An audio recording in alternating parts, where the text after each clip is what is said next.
Bismillahirrahmanirrahim. Assalamualaikum warahmatullahi wabarakatuh. Perkenalkan, nama saya Yunisa Arnisti Fajriya dengan nomor standbook A1Q1 21055.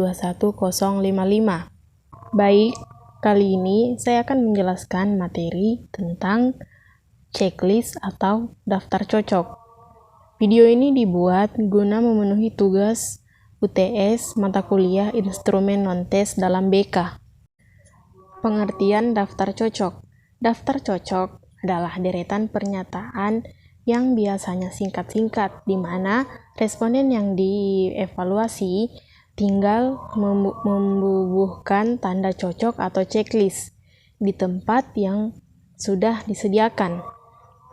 Menurut Sobri Sutikno, checklist adalah suatu daftar yang berisi subjek dan aspek-aspek yang akan diamati. Ada bermacam-macam aspek perbuatan yang biasanya dicantumkan dalam daftar cocok. Kemudian, observasi tinggal memberikan tanda cek pada tiap-tiap aspek tersebut sesuai dengan hasil pengamatan. Daftar cocok atau checklist adalah alat rekam observasi yang memuat sebuah daftar pernyataan tentang aspek-aspek yang mungkin terdapat dalam sebuah situasi, tingkah laku, dan kegiatan tersirat dari nama itu dan individu atau kelompok.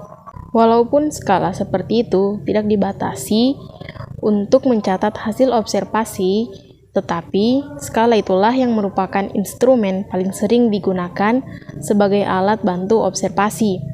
Daftar cek sudah lama digunakan sebagai instrumen observasi oleh para konselor.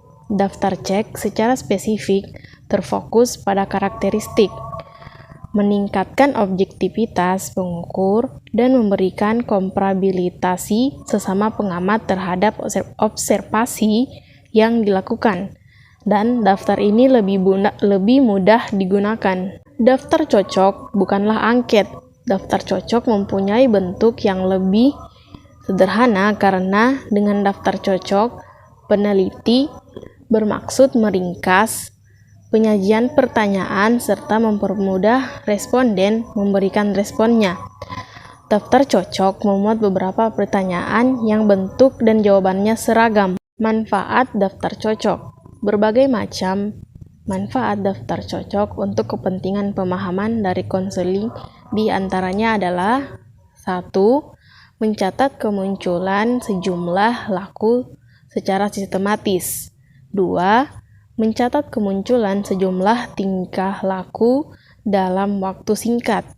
3. Mencatat kemunculan perilaku di dalam atau di luar sekolah. 4. Mencatat kemunculan perilaku individu dan kelompok sekaligus. Prosedur pengadministrasian daftar cocok. Selama pengadministrasian pedoman daftar cocok, maka ada 3 tahap yang lazim ditempuh, yaitu tahap persiapan, tahap pelaksanaan, dan tahap analisis hasil. Tahap persiapan mencakup langkah-langkah. Yang pertama, penetapan topik. Yang kedua, penentuan variabel. Yang ketiga, penentuan indikator. Yang keempat, penentuan prediktor. Dan yang kelima, penyusunan pernyataan atau item. Tahap pelaksanaan meliputi langkah-langkah. Yang pertama, penyiapan pedoman atau format. Kedua, penentuan posisi observasi, yaitu observer mengambil posisi yang tepat agar mudah mengamati perilaku observasi dan tidak menimbulkan perhatian observer. 3. Pelaksanaan pengamatan, yaitu mencatat dan menandai perilaku observer yang muncul pada format DC. 4. Pencatatan terhadap perilaku observer siswa atau konseling yang diobservasi. 5. Tahap analisis yang mencakup langkah-langkah. Yang pertama itu scoring, 2 analisis dan interpretasi, dan 3 itu kesimpulan. Tahapan persiapan yang pertama, penentuan topik, dimulai dari menentukan topik yang relevan, misalnya kebiasaan belajar siswa pada saat jam kosong. Penentuan variabel, Variabel pertama adalah situasi jam kosong dan pada saat guru tidak ada di kelas. Variabel kedua adalah kebiasaan belajar siswa di kelas.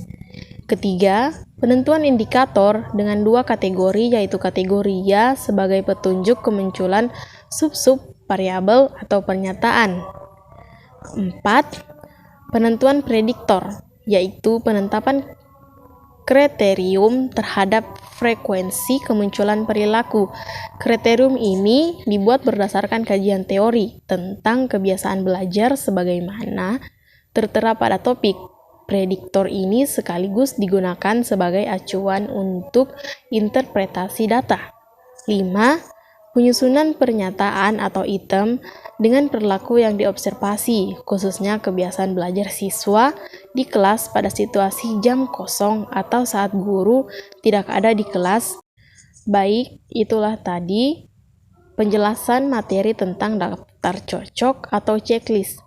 Sekian dari saya. Wassalamualaikum warahmatullahi wabarakatuh.